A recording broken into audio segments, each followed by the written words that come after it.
on the beat.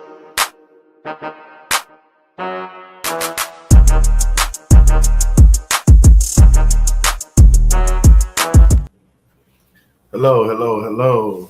Hello, everybody. Welcome to Uncomfortable In-House Conversations with HB. And as usual, I told y'all I'm trying to get better. I'm having a guest. Um, this this guest is a childhood friend of mine. I've known her for a long time. But now, just get to know some intimate details that I didn't know. Um, this you guys are in for a treat. Hopefully, this is pretty much for teaching purposes only. Maybe somebody will get a chance to learn something from the experience. Um, introduce my guest, Nikila, Nikki. Good evening, everybody. Great, great, great. How you doing today? I'm okay. You okay? I'm okay. Good, good. So the title of this is being married and unknowingly living a lie. Um, I know when people first uh, the title it can be a very broad subject that's going on, and I just hope that you just go on for a ride. A lot of times you hear things about situations, and it's best left to the person that actually went through it, being able to tell their story. When me and her was talking about it, she said, "You know what happened a long time ago? Like, what made you want to be able to tell the story?" And I said, "Because it's relevant. It really doesn't matter time frame, especially when it comes to abuse or things of that nature. It needs to be told." So I think that's what I decided to go ahead and what I'm saying, just talk about it. So a little bit starting. The whole point of the get married and unknowingly um, living a lie. For you, just in a broad scale, before we get into the meat of things, broad scale, what was that for you? I'm gonna let you go ahead and tell. So, when you get married, obviously you get married and it's intentional. You love a person and you can see yourself building a family and spending the rest of your life with a person. And you're also under the thought or the idea of this person genuinely loves you Mm-hmm. and it's like you're all in. Mm-hmm. The lie part is this person wasn't all in and he didn't love me. Okay. In context, when you say, because I like to try to play devil's advocate a little bit because I'm married. So when you say he didn't love you, do you say from your point of view, or just from the point of view of overall how he treated you, and by his actions? Well, and if we were going off of how he treated me and his actions, I wouldn't have had any doubt that he didn't love me or was genuine in what he was saying. But just when things started to get rocky, and when things get rocky and you have those conversations, those uncomfortable conversations, Okay. that's when you learn a lot of different things. Meaning, one of the conversations we had, I guess he didn't like my answer, and his response was, "Well, I never loved you anyway." So I'm like, "You didn't love me when we got married?" And he was like, "No, but I'm learning to love you." Okay, Exactly. That's different. That's very different. You're the one that got down on your knee and asked me to marry you, but yeah. Okay. Wow. Okay, I didn't know that. You didn't. So when did he figure out in his mind that he loved you? That he learned to love you. First and foremost, I'm sorry. How long were you guys married? 14 years. Okay, you were married 14 years. Yes. So when did this conversation come about? In year what?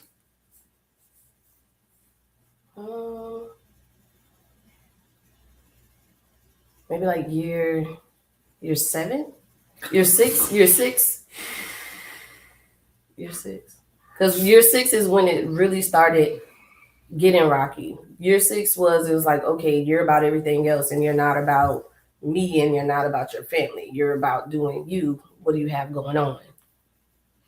Okay. So also to a tad bit, I want the audience to understand when we talk about this ain't just a regular, just marriage.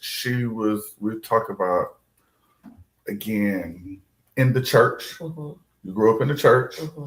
and he was in the church, Mm-hmm. and he was When I met him? Yeah. When I met him, he was just like minister of music. Okay. At that time. He was going through the whole ministerial schooling, I guess you can call it. So he wasn't a minister as of yet. He was just over music. Okay, so but by the time you're we got married and stuff. Yes. By the time we got married, he had went through the whole being ordained a minister process. Okay, great. So he was preaching. Yeah. He was preaching. Okay. So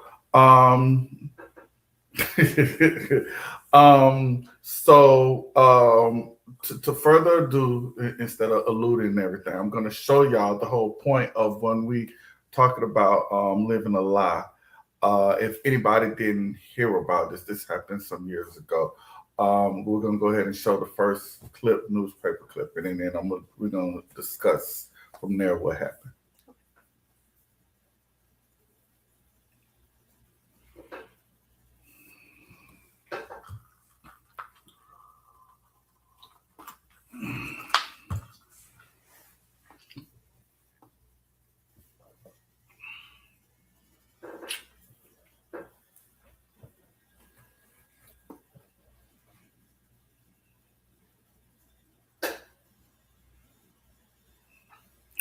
Okay. If it went too fast, let us know. I'll put it up again. While we wait for a response. So, text us down the line. What happened? How did it all start?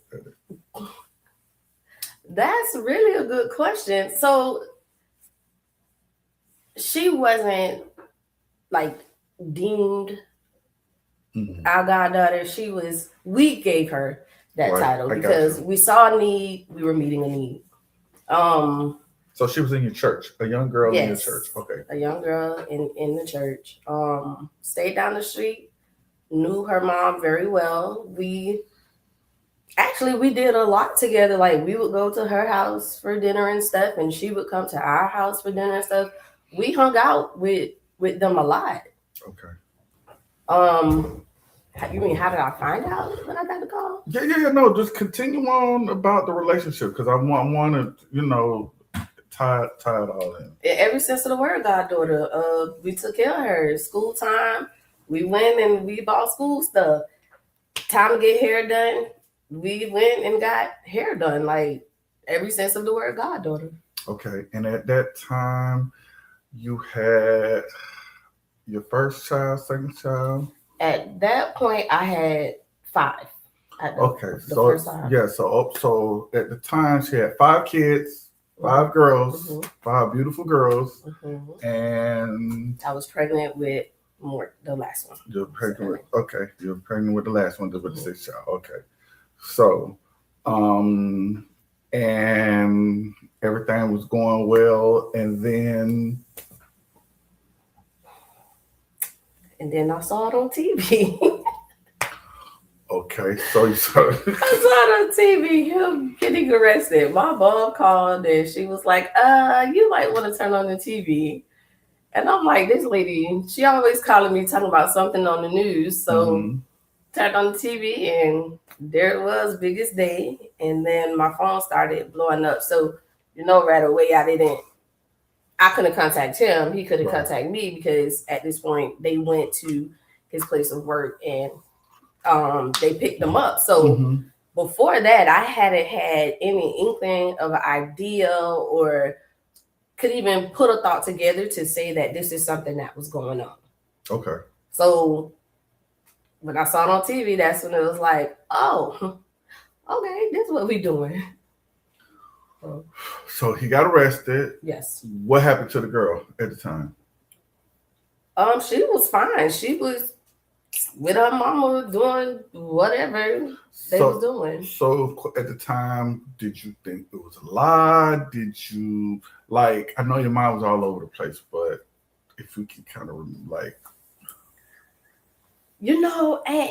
it was disbelief, really, simply because it's like, okay, would he really do this? Like, could he really stoop so low? And then you have it in your head where it's like, I'm pregnant with his sixth kid. Like why was I not enough? Right, like, what are we getting it in? What are we doing? Right? Like, it's not like we're not doing anything, but like, really, what is it? So it was still a disbelief because I'm like, now, okay, this is the reality of it. And if this is what it is, what am I'm worried about my kids at this point. Right. And I have to look out for them. So I really have no time to really think to say, okay, Nikki, what are you going to do? What's going to happen? I'm mother hen at this point. Like, I'm grabbing all of my little chicklets or whatever and getting them under my wing, and I'm protecting them. So from then it was just like all about them. I couldn't tell you really anything because at that point I was like on autopilot. Wow. So got arrested. Of course, during the procedure, you got to get a bond. You're the wife. He had to call you. When he called you, he didn't call me. He didn't call you? No. He called his grandma. Okay, called his grandma. And then just showed up home like, hey, I'm here. Wait a minute. So he got bonded. Mm-hmm. She paid for it. Mm-hmm. And he just pulled up? Okay, what was that like? It was like, nigga, really? Like this? yeah. I can see you saying that. What we doing? What's happening? So then at that moment, he was like, he really didn't want to talk about it. And what do you mean you don't want to talk about it? That's what I'm telling you. What he said. I promise you, he said he didn't want to talk about it. So that's when I did. That's when the realization hit, like, it was just on TV. Mm-hmm. We all over here embarrassed and looking crazy, and you just walking through the door. You have nothing to say. Yeah,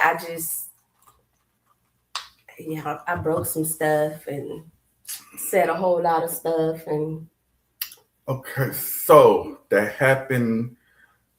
Did it go to trial or did he plead? Like, how did that work? So ironically enough, I was working at the courthouse in the felony division. Oh, I know how that is. And ironically enough, my judge just so happens to get the case. Mm-hmm. So it definitely did go to trial. Mm-hmm. Definitely did go to trial because ultimately what ended up happening is she was pregnant. So the little girl. The girl. So he was hunting her in abandoned buildings.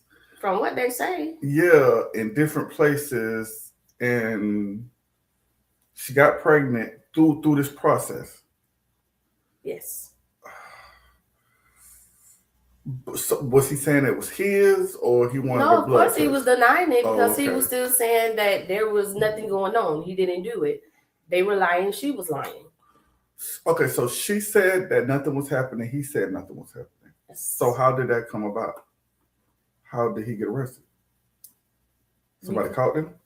So from what I know, I didn't, of course, at this time, I'm not really trying to dig too deep because I'm still trying to think about what's going on with my babies. But from what I read is because she was in school and he had told her, and this is just hearsay. This is from what I read and what I heard. Gotcha.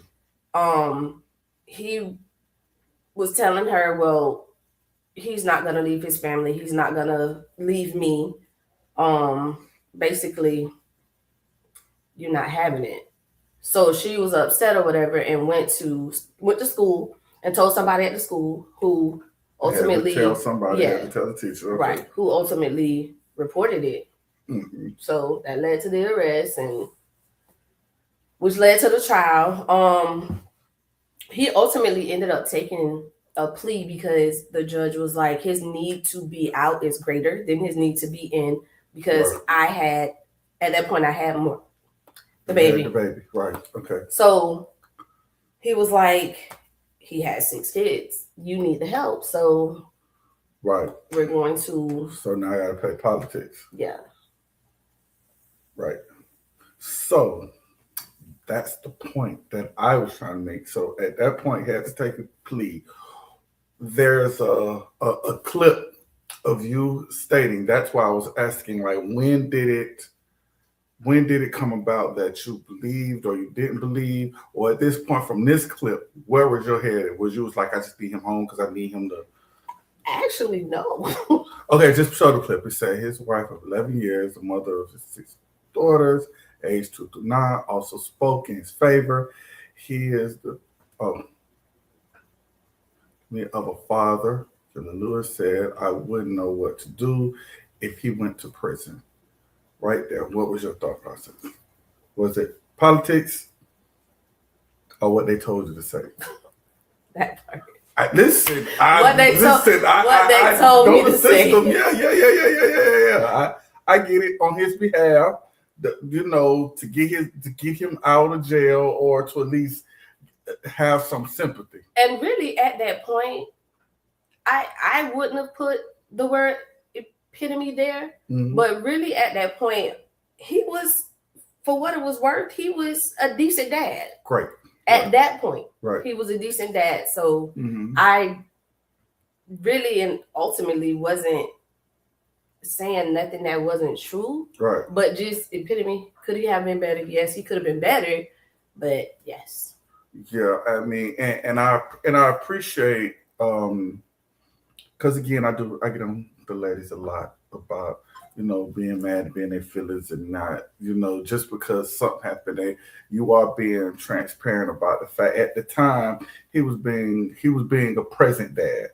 Wasn't a good dad, because ultimately, nigga, if you're doing that type of junk, exactly, and you are a horrible dad. But at the time, there is a difference. I want people to understand when I preface my statement by saying, and he was acting in a way of looking like he was playing the role of being a present father. Right.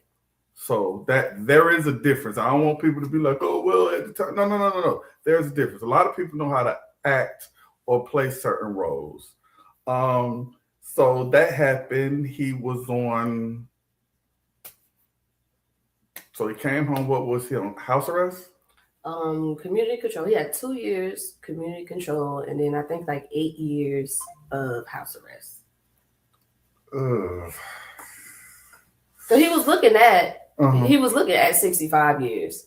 So they gave him the 2 years community control, the 8 years probation, but then he had what's the sentence on like the back end? Like if he can't do the community control, the house arrest, this is what he does if like he violates. So he had like 10 years. He was looking at, could he not like comply with house arrest and all of that kind of stuff. Okay, so that happened. He was at the home. How was home life at the time?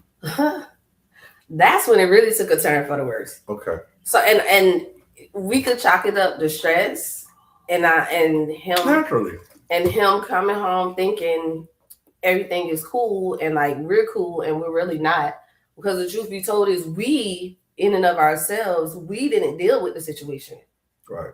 Because he never wanted to talk about it. If it was brought up, it was like, well, what's done is done, leave it alone. Yeah, like all of that. And then the interim of that, what was the kicker too is they ended up doing a DNA test on the baby. So as soon as the baby was born, like no. come on, sir. Yeah. So but he was actually there when she had him because I made him go. Oh. I made him go.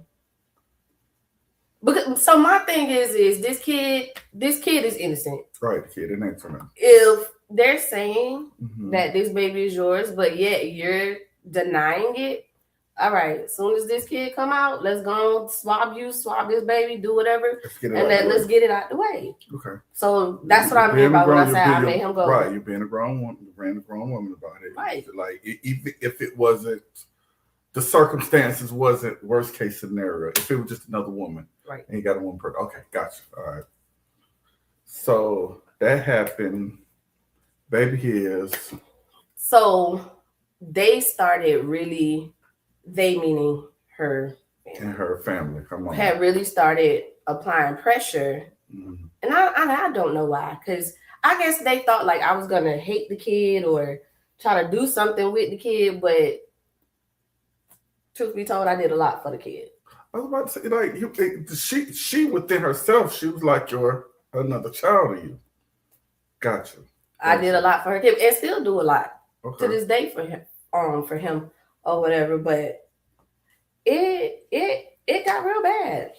It got real bad because now they're even at him more Mhm. because now you can no longer say y'all wasn't Having sex. 'Cause doing whatever it was that y'all was doing. the mirror's to the face. Right. You can't run no more. So That's now what it is. Exactly. So now you can't run anymore. So now it's I don't have an outlet. Everything is coming down on me. Who can I take this out on? So quite naturally, because you're walking through that door, the people you see every day, meaning you and your kids, you're not taking it out on us. So it went from just, okay, here's the reality of the situation. Let's just walk through this thing together. Although, truth be told, I was on my way out the door. But of course, because the case, you had to I'm still playing sit still. saving face. Right. Playing the good wife or whatever. But it got bad, like abusively bad, like verbal abuse, physical abuse. It got bad. Okay, side note, because my whole purpose of the story was being in church. Like, how did your church family? How was that? This particular church organization, they have it in.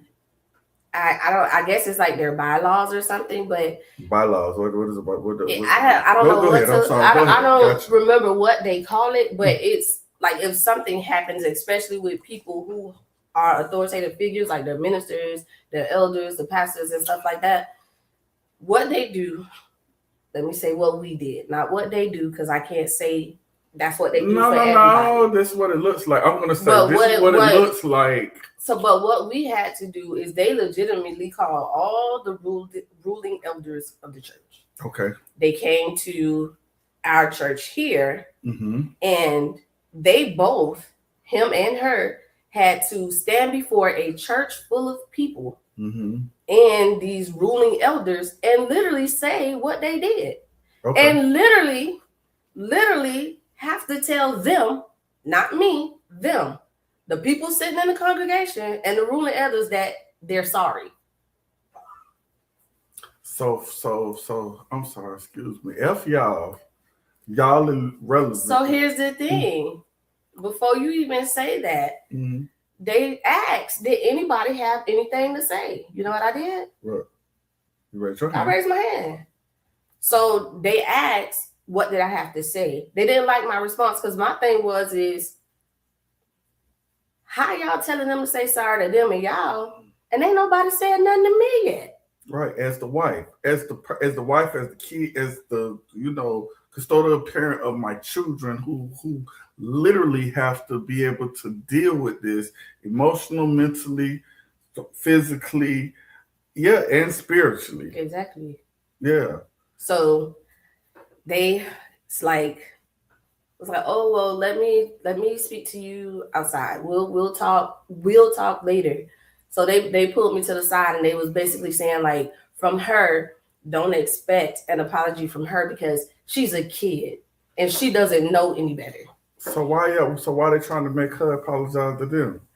That was my question. That was my question. And then they say for him, oh, this happens and you have all of those kids. If let me not say date. It's one particular one. Fill Eddie in right quick. But go ahead. One particular one. He said that because I have 6 kids, no man is ever gonna want me outside of seeing the fact that I have 6 kids. Now you can read between the line and figure out what he's trying to say with that. So he said it's better if I just stay. Just be quiet, sit still, exactly. And be quiet and humble yourself. Exactly. But you got all kids from one man. All these kids from one man. Yeah. Okay, so let me take this. So, he apologized to the church. She apologized to the church. With the baby in hand, with the baby in tow, what? No, she was still pregnant at this point. Okay, she was pregnant at this point. Yes. The baby, you with the babies, sitting down. Did anybody say anything to you in the church? Yes, it was one. I love her to this day. She came to me and she was like, I have every right to feel how I feel. Okay. And deal with it how I deal with it. Meaning whatever emotion come up at that point, right. Let it come out, and however it show itself, let it show itself. Whoever get it, basically. Is what she was saying, not like in a physical way, but just like my outburst. It may be anger or may be whatever, just like allow myself to feel it, because if not, I'll become numb to everything and just and overall later on it's gonna affect your kids. Exactly. And they at this point they're the most important things that you need to take in consideration then. Right. Okay. Did the church, did they corral you or any kind of way? Did they help you any kind of way with the kids? Did they seek any kind of saying, okay, hey, listen, we're gonna get somebody to come help you guys sit down and talk, and it was just business as usual? It was just business as usual. Let me not say that. Because our pastor at that time, he was trying to, I don't want to say like insert himself, but it felt like him trying to interject himself simply because I just didn't want it. Just because I was mad at that whole scene. Right. So I really wasn't trying to talk to nobody and deal with anybody or none of that. But he stayed on me. And he did stay like encouraging. He would call me and be like, I know you don't want to talk. Just listen. So he would be the only one. But we ultimately ended up leaving that church. Y'all left that church. Yes. Was it because your husband left that church or what? No, it was me, because I told him, listen, if we finna do this, again, he's thinking, my mind is I'm still staying. Okay, gotcha. But again, you're segueing slowly. Exactly. Slowly just surely trying to find a way out. Yes. Okay, so when did he end up, because again you said it got volatile. Yes. What happened? Were the other secrets that happened? Did the other things that come out within the wash? Like, what happened to get you to the point where he ended up going to prison for a little while? He couldn't do the community control. He violated the community control several times off the simplest thing. And so he violated, and then he got like 6 months. And he violated again, and I think he got like a year and a day. And then he violated again, and it was like, yeah, you know what? You're just not a good candidate for this at all. And I want to say it was 10 years, and then he ended up getting credit for time served. Okay. So it wasn't a complete 10. So what made him end up going to why he couldn't stay? Like, your guess is as good as mine. I have no idea. So at that point in time, he wasn't living with y'all anymore? So at that point in time, being that he was on the community control, he couldn't stay with us. Because where we were, Okay, because of, I'm sorry, Mm-hmm. she was a child. She was a minor. But where we were staying, so they have city ordinances or statutes or whatever to where if this is what you've done, like you can't be within a certain amount of feet from like a school, a park, or that kind of stuff. And where we were staying, we were literally like 3 blocks away. Yeah, and that's a no. That's a no. That's yeah, that's a no go. Okay, so take me down. That happened. He's in prison. Now what?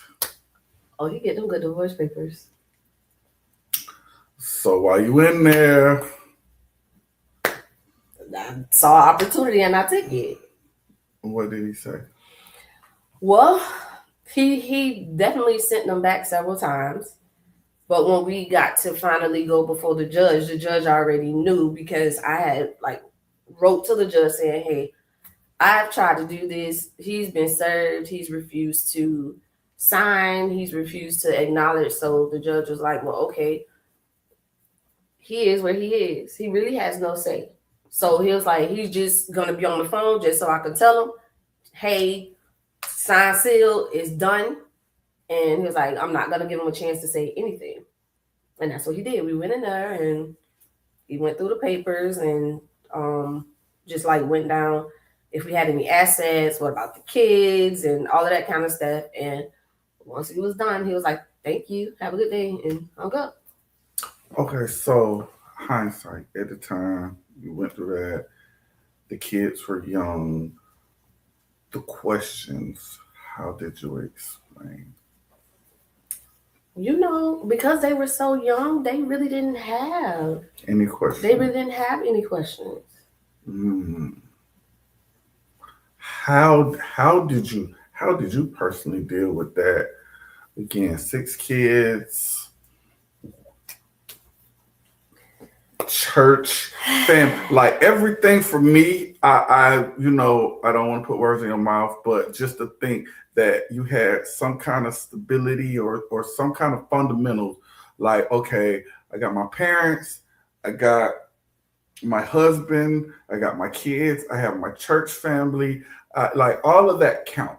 And then all of a sudden, a situation that's happened, because I can't say it's a bad decision. This is something that has been, once again, it's one of those things that I tell people that truly is, once things are done in the dark, it eventually comes to light. So be who you are, because it's eventually going to come out. But when it came out and hit you, how did you cope amongst all that? Honestly, I was on autopilot. My day became so ritualized. It was a routine. Anything that took me away from that routine was just it was chaotic. Like I developed anxiety, I developed depression, but I was functional. Nobody never would know. Right. And I couldn't show it anyway because I had these 6 kids who needed me to be functioning correctly. So when I took my time, of course, my time was to myself. They were asleep. And I was in the shower and I would just, again, whatever emotion came up, came out. A lot of time it was like just crying, and it was the ugly cries, the snotty, slobby, just crazy crying. It was like that. But for the most part, I was numb to a lot of stuff. What's the word I'm looking for? I alienated myself just because I felt like I really couldn't trust people.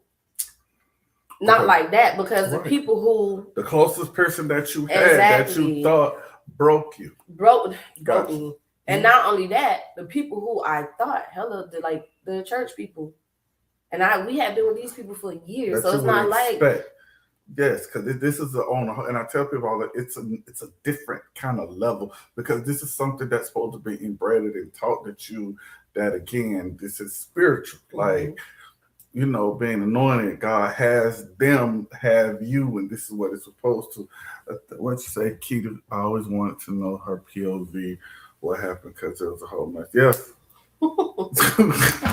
well, you heard it now. And let me throw this in there. Not everybody in that church was bad. Right. Like there was some really good people, and maybe had I reached out, they probably would have. But I just felt like just y'all as a whole, like especially when we had they had to go before the church, everybody was there. You know what I do? After that one person talked to me outside, I took my kids and we stood on the other side of the gate. Nobody came and said nothing to me or to us. Nobody. So me and my kids standing on the outside of the gate because I'm waiting on the car so we can get in the car and we can go home. Because I don't have nothing to say to nobody at this point, nor do I want to be around them, which is why I was on the outside. Nobody came and said anything. Nobody said not. Nobody said not one thing. But like I said, I know had I reached out to some, they probably would have been more apt to like help or something. But I just feel like because y'all pastors and pastors' wives, like y'all should. This is a member of your church right. that's it's hurting. It's your responsibility to cover her. To to put that extra oomph in it to make sure she has babies. It's not just her. It's supposed to be family. That is for me. I feel bad, because that's unfortunate. Because that's literally what church is nonprofit. That's what they're supposed to be about. Again, that's kind of with my beef with a lot of stuff. I don't go about what you say. I go about what you do. Exactly. Yeah. So again, that through the years, when he went in jail, how was it that you maintained a relationship, or did you maintain a relationship, or the kids? Like, how were you able to compartmentalize those feelings and still allowing him to have some kind of say so or some kind of relationship with your kids, knowing this has happened, especially to somebody else's daughter and their kids, because that could have happened to his kids, to his daughter. How did you deal with that? So again, we working off of the before all of this, because he even got a ways with them before. So and then they were young. So how did I compartmentalize it?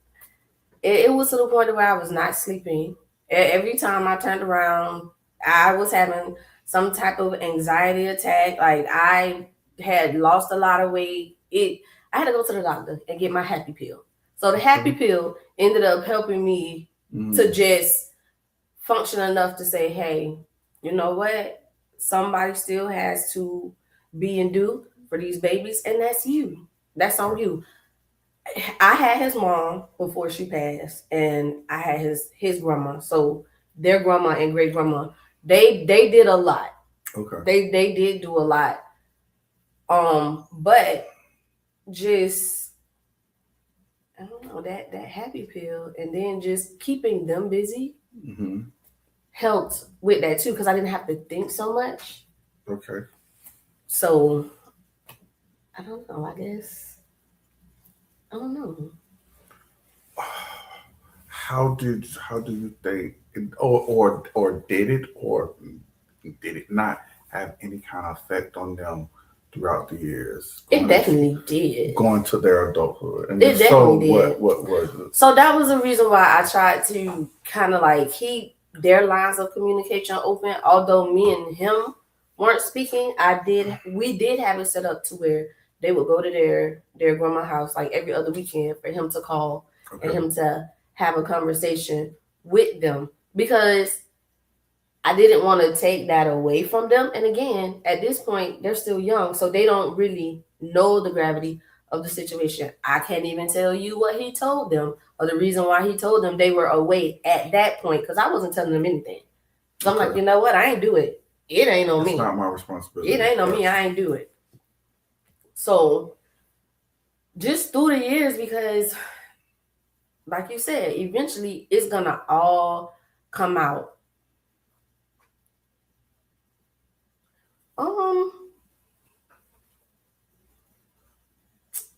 How old were they?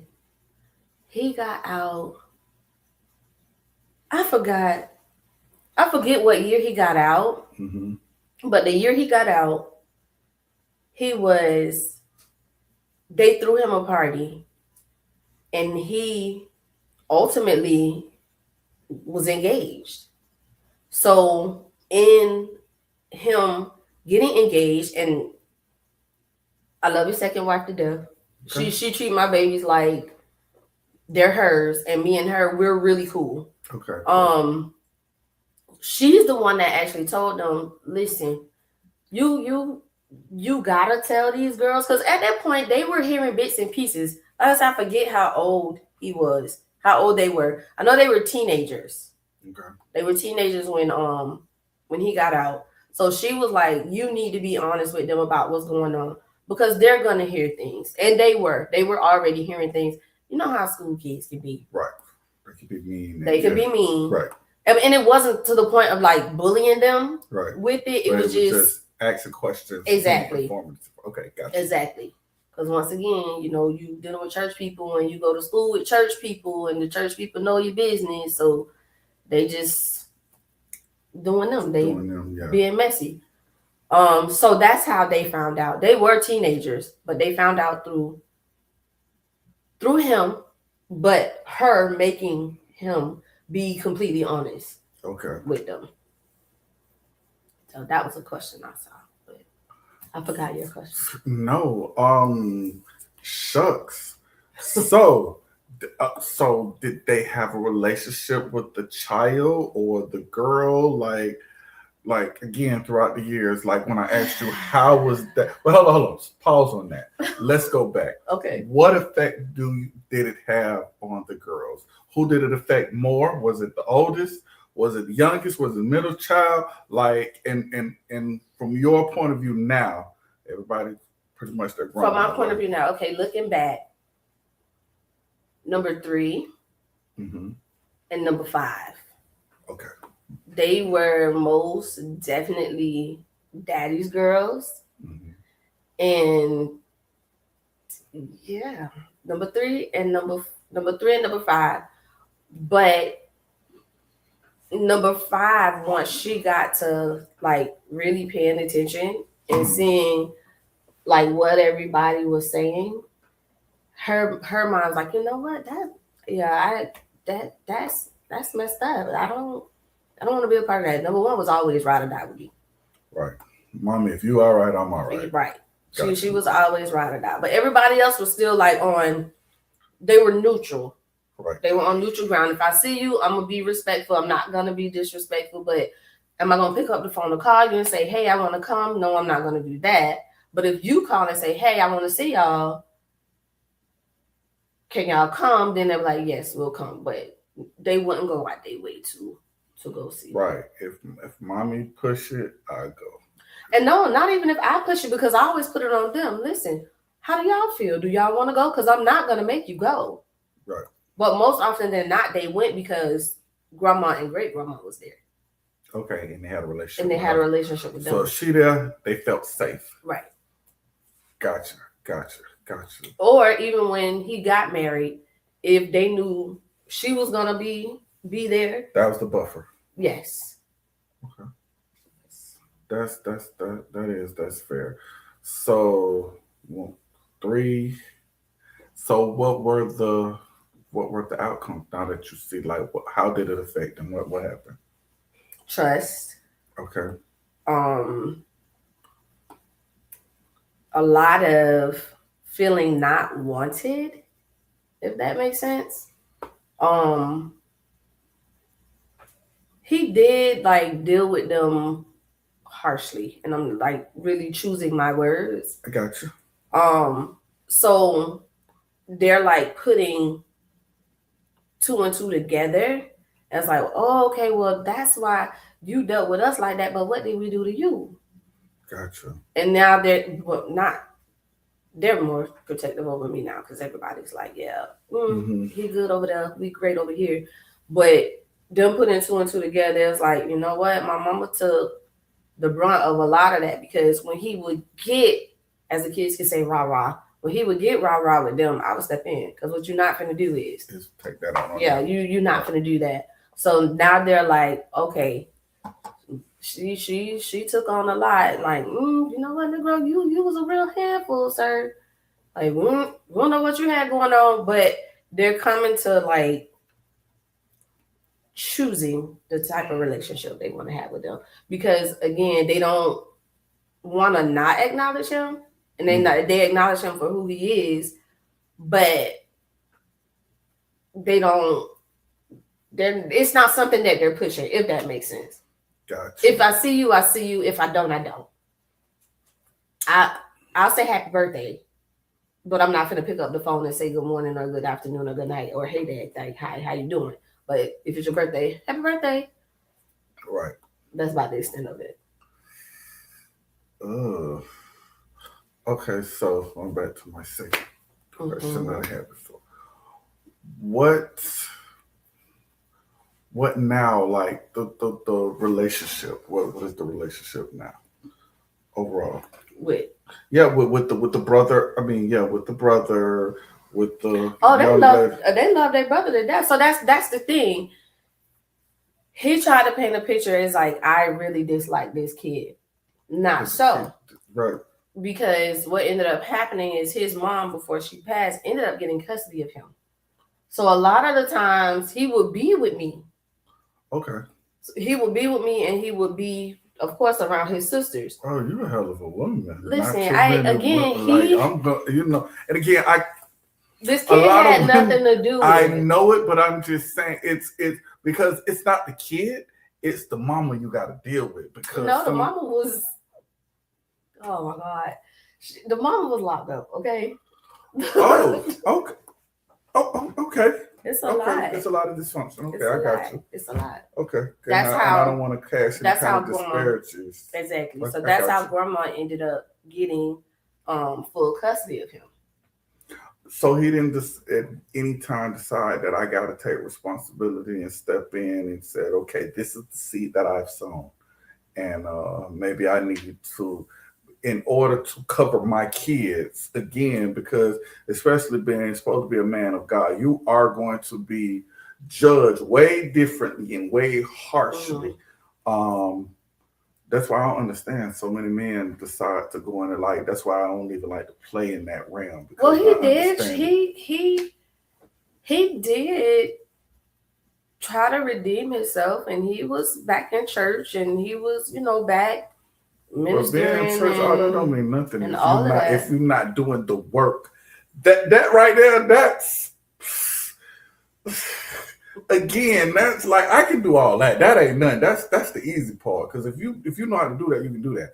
But if you're not doing what it takes to be able to have that bond with God in order to be able to be forgiven, to be, you know what, I'm going to deep. Continue on. My bad. Go ahead. Yeah, I answered your last question. My bad. Now that's annoying me. Pat, I saw your question, and just to answer your question, had I let certain people go, yeah, he would have been messed up. We'll just leave it at that. Huh? It's a question Pat put in there.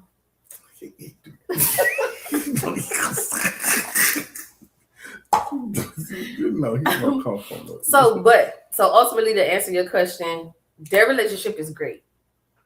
Okay. Their relationship is great. They look out for each other, like the brother and sisters. Mm-hmm. Okay, great. Okay, that's good.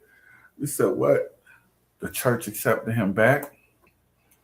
I mean, listen, the church is the only place where, boy, you can be forgiven, boy. They'll let you be. You ain't see Eddie Long. No shade, but I'm just saying. All the way withered up and about dead. The church accepting them back. Yeah, and has a church. Yeah, but that's why it ain't prosperous now. Anyway. Yeah. So so they accepted him. The same church. Remember, we went to a different church. You went to a different church. Mm-hmm. Okay. So that there. So how are the kids' relationship now? Where are y'all at now? Overall, everybody, you, him, ex-husband, kids, like where are y'all now? Me and him have no dealings. My kids are of age to where, like I've been telling them, y'all can dictate the type of relationship y'all have with y'all daddy. I'm over here. Okay. I'm doing me. Their thing, it's very broken. To say it's a relationship, I can't say that it's a relationship. Not when you're saying you want to fix it, but then you do stuff, or you go right back to dad mode, like dad when things were good, as opposed to and you learning your kids. Right, and you got to respect me because I'm dad, and not understanding as that you lost that. Exactly. You lost that. And they're no longer those kids. Right. They're adults. So you got to get to know them where they are now, not for what it was back when you was locked up and you think time stood still, because time kept moving. Yeah. So that's where they are now. Is he still a pastor? I don't know. I don't know. I don't keep up with him at all. Okay. All right. Wow. Yeah, that's something again, I always wanted to know. I heard about it. And again, I try my best to toe that line. You don't want to be nosy, but I just felt that it was very much, your story needed to be told. And also too, I wanted to be, because we're close, I wanted to be I wanted to make sure you were good, mentally. I didn't know I didn't want to trigger anything if you wasn't there, because you don't know. Well, like I told you, it's been a long time, and you're actually like the first person who I really spoke to about it, because I'm usually to myself. Right. Like, people think they know Nikki, but they don't really know Nikki.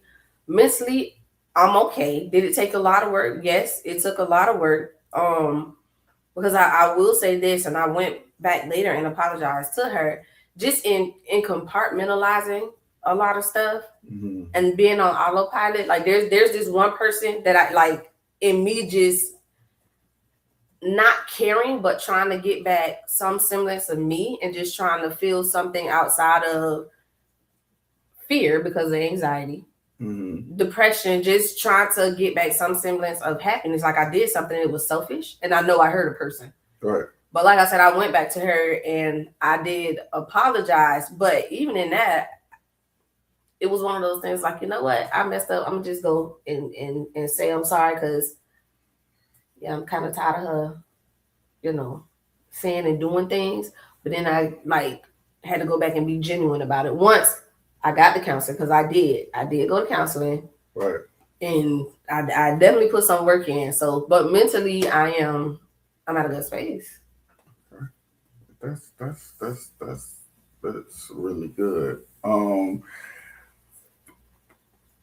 Question going back year 7, because now that you told the story, when he said he had to learn to love you, he wasn't in love with you first. What was your thought process, and what was your response? Like, again, nigga, what was the point of getting married? Like, if you were like, did you feel like he was using you to fight those demons or to cover himself? So I know where you're going with that, and so I can't speak to that, because at that time there was none of that. Gotcha. So it was none of that. Like there was no signs or nothing of any of that. Right. So that part I can't speak to, but just the issues we were having was I was always working. I'm going to work. I'm going to make it do what it do. But the battle is you picking and choosing what you want to do because you're trying to ultimately be church and do church literally 24/7, and you can't do that because you need to go to work because you need to help me. Right. Yeah. And I mean, not that the church wasn't paying them, but the church wasn't paying enough to sustain for all these kids. Alice, she definitely did the work. She definitely had to put in work. Listen, when I tell you compartmentalize, and I tell you all the time, when I compartmentalize in my brain, it's like file cabinets, and it's files in them file cabinets where everything is precise and put together. If I allow myself to let go once, it's gonna be chaotic, and I don't know what that looks like. Right. And because I already know, like, just to sit and think, my anxiety would just flare up, and it would be bad. Okay. I didn't want to do that. I didn't want to go there, and especially because I didn't know what would be on the other side of not being okay, and then having something triggered, and all hell breaks loose. Yeah. Because I kind of envision in my head what that would look like. Yeah. Not great. Not great. Yeah. So, what was going to an ending with this?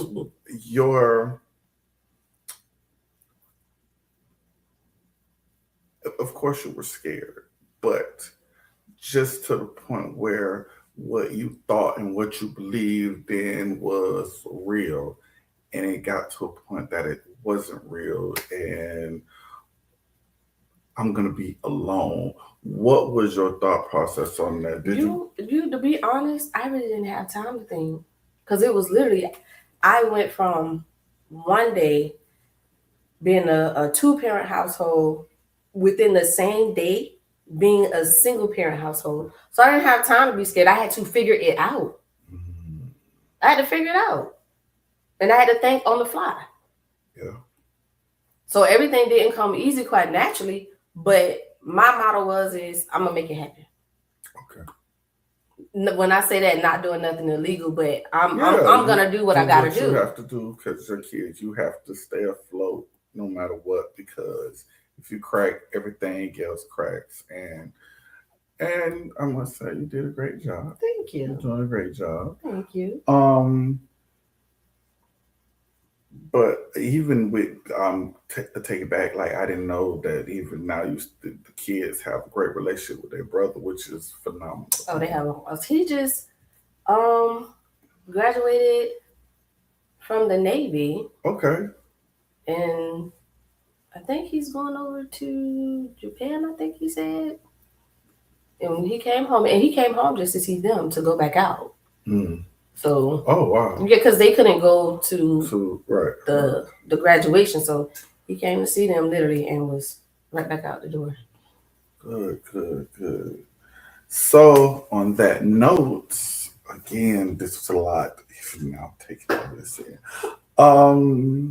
what would you say to the younger you? If you could go back to now you're grown, this done happened some years, a decade or so ago, the younger you, what would you say to the younger you? Because again, let's go back. Kids, you don't, because it's kind of catch-22. You don't want to, because your kids is your kids. You love your babies. You know that. So what would you say to the younger you? Run. Run. Don't look back. Don't look back. Do not look back. And again, like you say, it's a catch-22. But ultimately, I still had to go through with it. Would I change it? Of course, I wouldn't have wanted it to be so bad and so rough. But that's a hard one. It definitely made me who I am. Great. Of course. Right. So it's just not taking me for granted and be like the woe is me, because I think with why I said yes to him ultimately is because I didn't have my dad. Mm-hmm. He was, I don't, not to look at him like a father figure, but there's a you know how like when a woman's with a man, she needs to feel safe and she needs to feel protected. There was a part of you that with you got him, with him, I felt safe and I felt protected. And again, we were friends before we were anything else. So I'm like, he knew me. Right. And I knew him, so I would be safe and I would be okay. So what I would say to myself is, girl, don't do it. Just ride out, wait on it. Okay. You push God's timing. Just next time wait on God's timing. Okay, so there it is. That's word right there. For those who believe in God, and I ain't gonna be up for debate. If you know, I tell people all the time, if you believe in God, you believe that the Bible is God's word. We're talking to you. If you don't, I ain't gonna debate you. We ain't talking to you. Just keep moving. But yeah. So before we go out, any questions? This right here, even for me, this was eye-opening. I really appreciate you for coming on, and I give you hot hats off because not too many people. Again, the whole purpose of my show was to have these uncomfortable conversations, and that not everybody is okay, you know, emotionally and mentally, and that's okay too, to be able to, you know what I'm saying, to speak your truth. Not trying to make it about him, but shit, he was a main character, and you know, this wouldn't have happened. And again, it's all about accountability. We hid, you know, we threw that. We did it. We did that. So to answer your question, he didn't growing up. His grandmother actually raised him. His mom was, and she would tell us stories. She's passed, but she would tell us story because it's her testimony. She was on cocaine, got clean, and once she got clean and we started having kids, she started coming around more. So their relationship was on the men's, and when she found out what he had done, like she was livid. She wasn't happy with him at all. So they had started mending their relationship. Okay. That's well, that is some sort of commendable. Again, if that's the last question, I want to thank you guys for coming in, checking out Uncomfortable In-House Conversations with HB. Go ahead. No. Again, she was locked up and lost custody of him. When she got out, she did reach out, but he didn't want anything to do with her. Quite naturally, he didn't know her. So he didn't want anything to do with her. So it wasn't pushed. So the saga continues on that. No, that baby is good. He's not looking bad. Oh, okay. He is not looking bad. Okay. Well, again, thank you for coming on, Miss Nikki.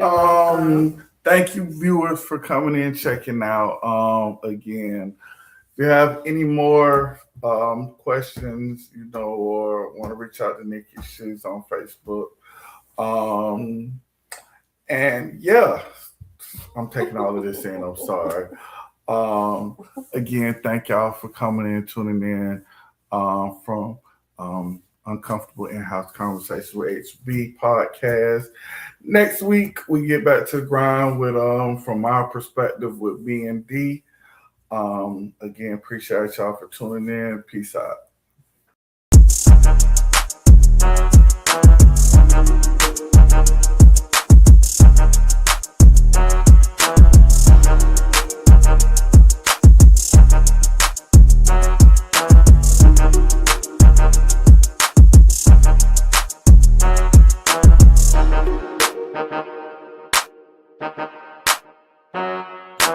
Andy J on the beat.